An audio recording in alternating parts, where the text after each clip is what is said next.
Bienvenue dans l'analyse politique du professeur et président de Institut de l'Afrique des Libertés, le docteur Franklin Nyamsi. N'hésitez pas à aimer la vidéo et la partager avec vos amis. C'est parti. Sissoko Embalo est un soi-disant général d'armée qui est à la tête de la Guinée-Bissau pour le malheur du grand peuple africain de Guinée-Bissau. Umaro Sissoko Embalo, arrivé au pouvoir par une prestation de serment le 27 février 2020, après un processus électoral hautement rempli de trucage, de fraude, de tricherie, de corruption, Umaro Sissoko Embalo s'est retrouvé, en vertu des principes de la moribonde CEDEAO, projeté à la tête de l'organisation régionale d'alors, qui, avec 15 pays, parmi lesquels le Mali, le Burkina Faso et le Niger. Umaro Sissoko Embalo, devenu président de la CEDEAO, brilla par 3 caractéristiques essentielles. Première caractéristique, il exécuta tout le temps qu'il était à la tête de la CEDEAO les ordres directs et explicites du néocolonialisme français.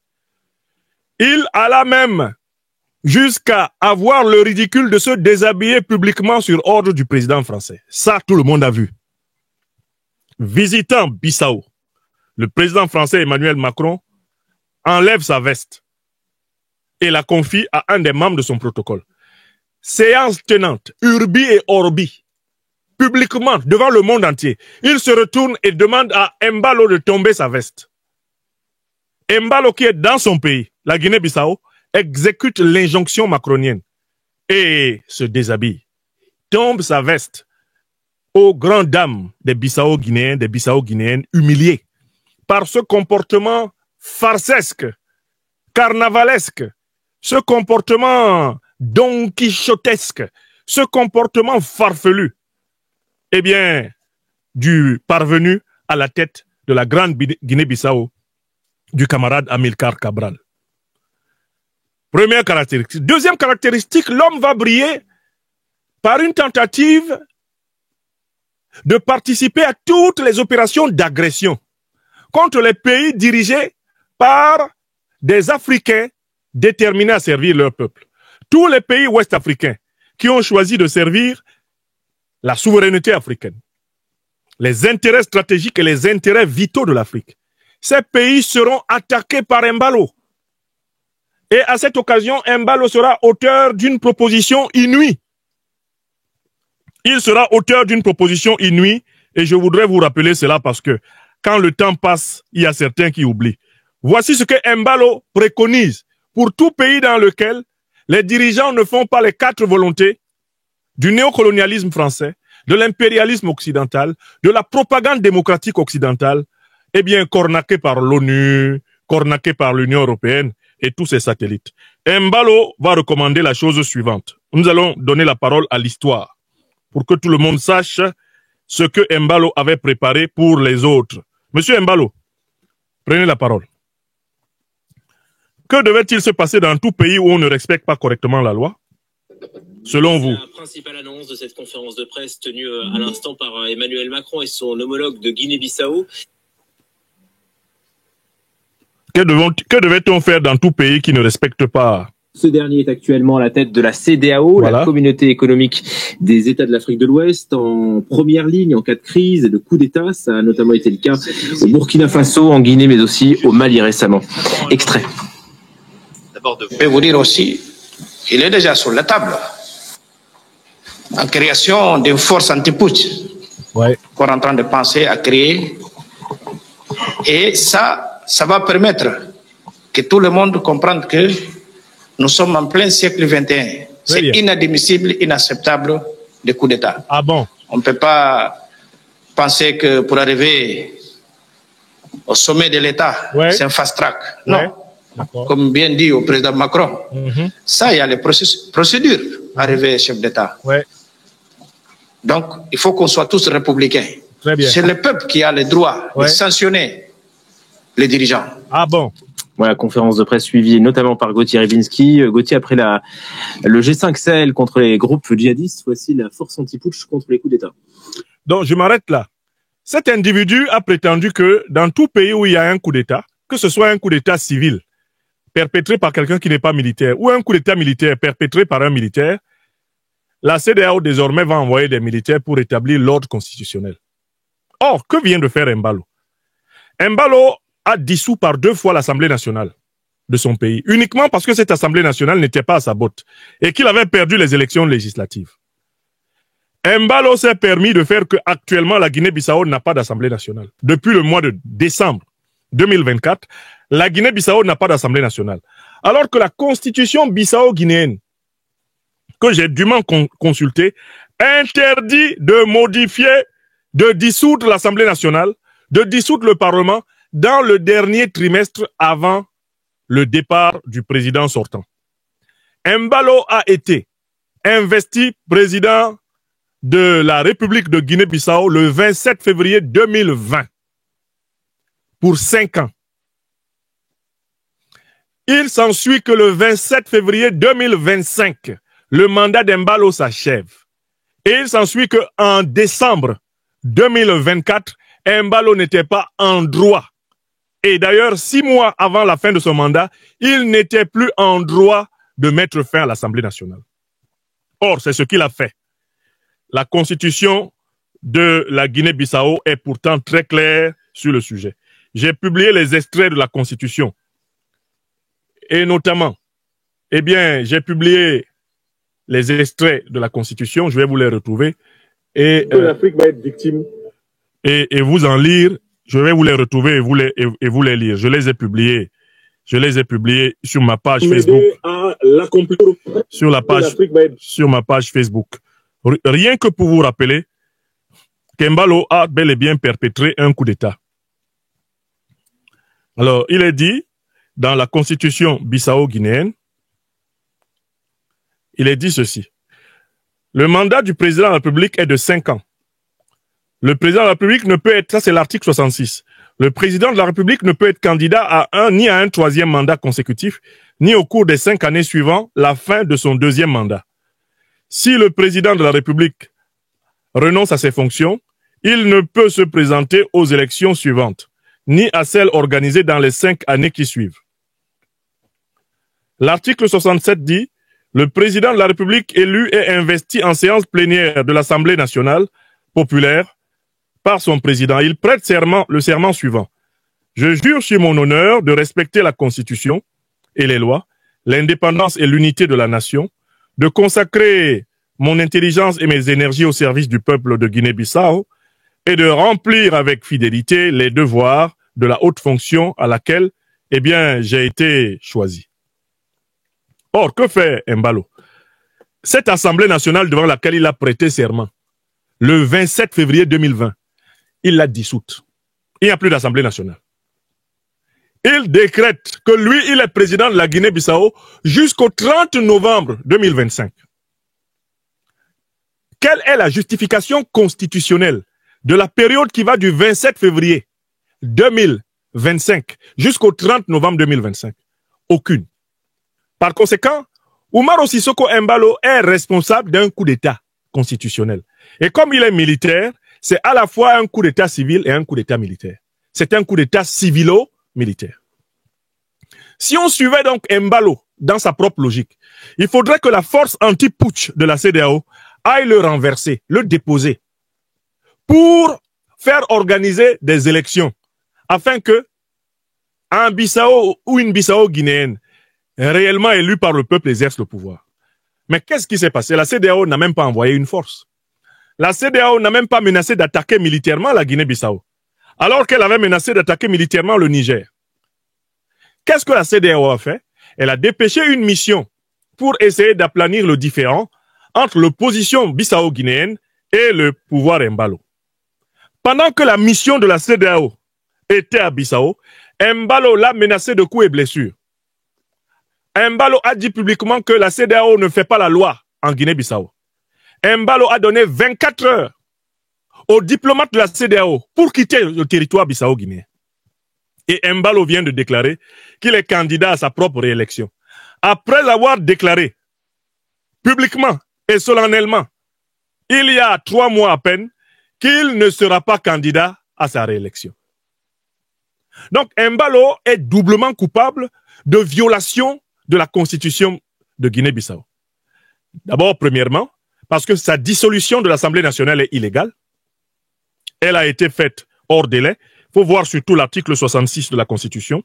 J'ai regardé l'article 66 de la Constitution qui parle vraiment des conditions dans lesquelles une dissolution peut avoir lieu. Il ne l'a pas respecté. L'article 66 de la Constitution de Guinée-Bissau.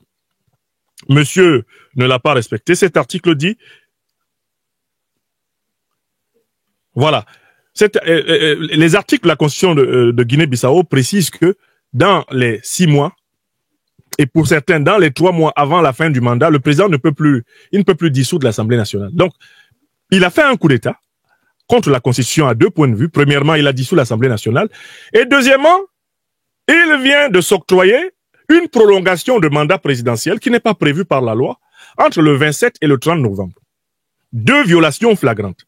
Mieux, entre-temps, le Conseil constitutionnel ou Cour suprême de la Guinée-Bissau a essayé de trancher dans l'affaire en disant que désormais, le mandat du président Umaro Sissoco Embalo prend fin le 4 septembre 2025. Même la décision de son propre Conseil constitutionnel croupion, de sa propre Cour suprême croupion, Embalo a décidé de ne pas respecter. Ça fait 3 violations. Il vient de violer la décision de la Cour suprême de Guinée-Bissau. Ça fait même 3 violations. 1. Dissolution illégale de l'Assemblée nationale. 2. Prolongation illégale de son mandat présidentiel. 3. Refus de respecter la décision de la Cour suprême de l'ordre constitutionnel bissau-guinéen. Eh bien, qui lui dit, bon, ok, ton mandat s'arrête le 4 septembre. Décision qui elle-même est une décision de violation de la Constitution par la Cour constitutionnelle. Voilà la situation en Guinée-Bissau. Où sont donc la force anti-putsch de la CEDEAO? Où sont donc les 1500 militaires que Ouattara voulait envoyer au Niger pour chasser les dirigeants du CNSP et restaurer Mohamed Bazoum? Où sont donc les patrons français, européens, américains de la CEDEAO qui poussaient littéralement et qui pistonnaient le Nigeria, le Bénin, la Côte d'Ivoire, eh bien de Tinubu, de Patrice Talon et de Ouattara pour attaquer le Niger?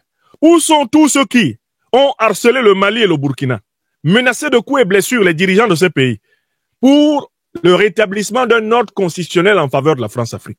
Où sont-ils pour, eh bien, agir en Guinée-Bissau? Silence radar. Umaro Sissoco Embalo vient pris à son propre piège. Et désormais en Guinée-Bissau, je peux vous le dire sans risque de me tromper, l'homme le plus recherché de Guinée-Bissau s'appelle Umaro Sissoco Embalo. Les 3 violations de la Constitution dont il est coupable font de lui le wanted de la Guinée-Bissau.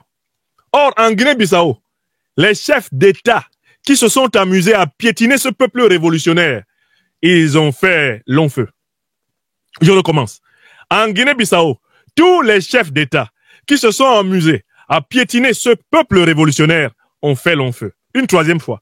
En Guinée-Bissau, tous les chefs d'État qui se sont amusés à piétiner le peuple révolutionnaire de la Guinée-Bissau ont fait long feu. Embalo vient en réalité de décréter la fin chaotique de son pouvoir. Umaro Sissoco Embalo vient de se tirer une balle. Pas seulement au pied.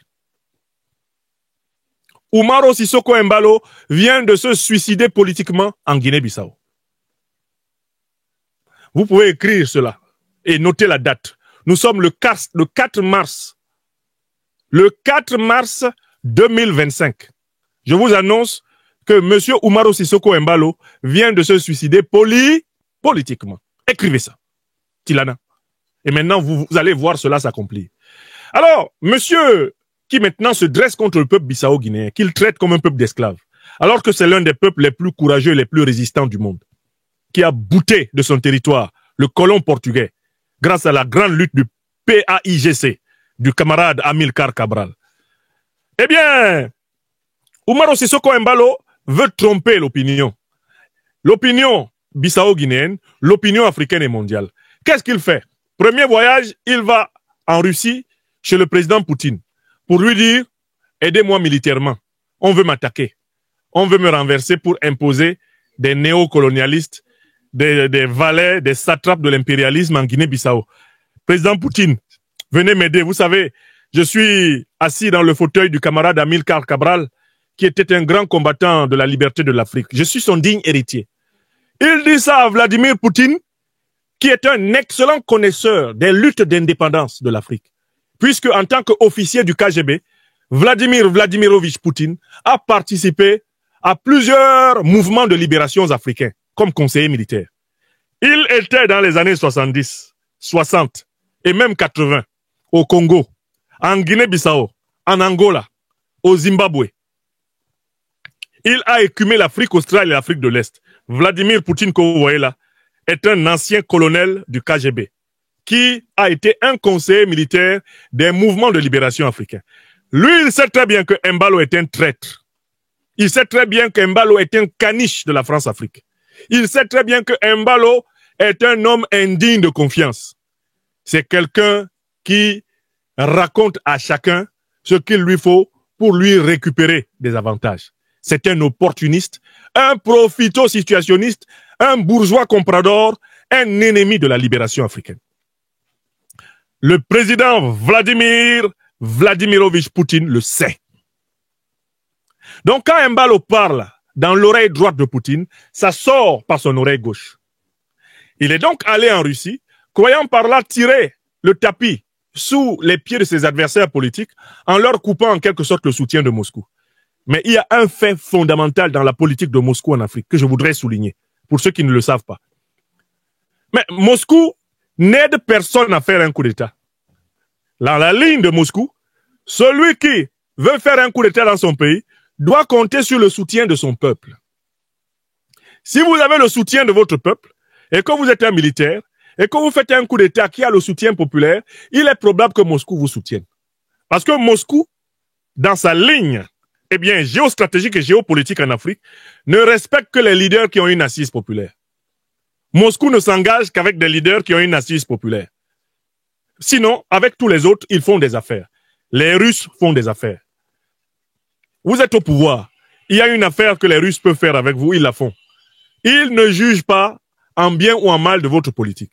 Si par contre, vous prenez le pouvoir avec le soutien de votre peuple, la Russie vous soutient mieux que si vous êtes au pouvoir contre votre peuple. Quand vous êtes au pouvoir contre votre peuple, la Russie se contente de faire ses affaires avec vous. Chers téléspectateurs, vous avez été les témoins privilégiés de cette analyse politique profonde et inspirante avec le Dr Franklin Nyamsi. Maintenant, c'est à vous. Réagissez en commentaire, partagez vos réflexions et vos idées. Si cette vidéo vous a éclairé, n'hésitez pas à l'aimer et à la partager avec vos amis. Ensemble, nous construisons l'Afrique de demain.